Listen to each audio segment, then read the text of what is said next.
योगी जी बाल घुटाए और संत होने के बाद राज्य के पीछे हाथ धोए के पड़े। भाई तुम तो एक महात्मा थे, मंदिर में घंटा बजाते, भाजपा में और लोग थे, उन्हें बना देते मुख्यमंत्री, तुम्हें खुद बनने की क्या आवश्यकता थी? पर क्या है, कलयुग की रीत उल्टी है। एक संत होने के बाद आज समाज में गौ हत्या हो रही है। जो भी पाप हो रहे हैं इनका भागी कौन है? बाबा जी को स्वयं भुगतना पड़ेगा।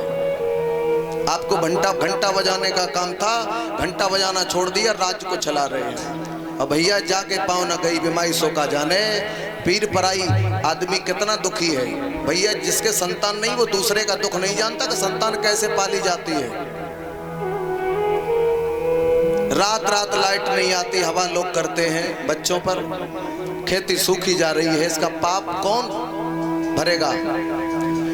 तुलसीदास ने रामचरितमानस में लिखा, मैंने नहीं कहा है, आप सोचो अपनी तरफ से कह रहे हो। जा स्वराज प्रिय प्रजा दुखारी, सो नृप घोर न रखे अधिकारी। जिस राजा के राज्य में प्रजा दुखी है वो राजा नरक का अधिकारी है। तुलसीदास जी कहते हैं रामचरितमानस में, मैं नहीं कहता। वही बात समझा रहे हैं। आप संत हो, आप बकरा मत ले जाओ। आपका राज के पीछे बोले आपका राज नहीं चाहिए, केवल बकरे को तृप्त कर रहा है।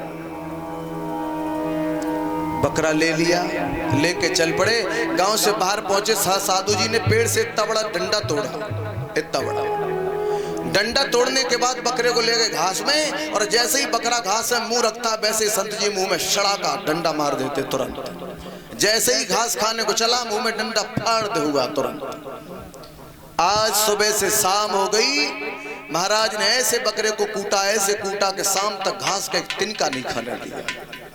शाम हुई जब चले तो दूसरे से घास डलवाई, और जैसे ही घास डलवाई तो बकरा डंडा की तरफ देख रहा है, और डंडा देख के वो जो साधु जी ने हिलाया घास छोड़ दी, नहीं खाएगा। संत जी बोले भलाई का जमाना ही नहीं है, और वास्तव का नहीं है। आपने रोड पे बसें चलती हैं, आपने देखा है? एक भला आदमी अगर 5 रुपए कम है तो दूसरा जा रहे उम्र इनको साइड उतार देगा कंडक्टर, और एक आदमी चढ़ जाए और वो किराया मांगा, वैसे ही 2 झापड़े दो कि जानता नहीं मुझे, और बस आराम से उसरार उतर जाओ। दूसरे दिन जब फिर बैठो दोबा पुलिया से तो क्या करो, जैसे ही कंडक्टर देखेगा कि भाई साहब आ गए, वैसे ही बड़े बूढ़े खड़ा कर देगा, दद्दा थोड़े खड़े हो जाओ, हमारे भाई साहब आ गए, एक राजश्री की पुड़िया खिलाएगा। ये जमाना हो गया।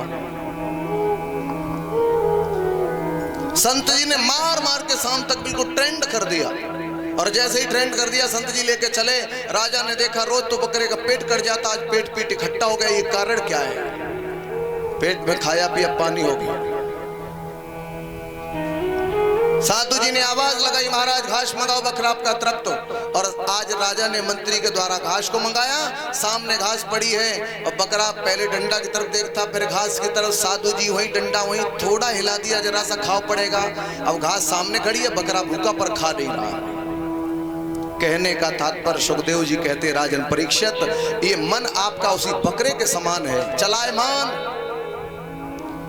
वो बकरा संसार रूपी बकरा लकड़ी रूपी डंडे से बस में आया, ऐसे ही आप इस मन को बस में करने के लिए क्या करेंगे? इस मन पर जब तक गुरु का ज्ञान रूपी डंडा नहीं पड़ेगा तब तक ये मन तुम्हारा बस में आने वाला नहीं है। गुरु गु माने होता अंधकार, रू माने होता प्रकाश, जो मुझे अंधेरे से प्रकाश में कर दे, ऐसे गुरु की आवश्यकता है। गुरु तो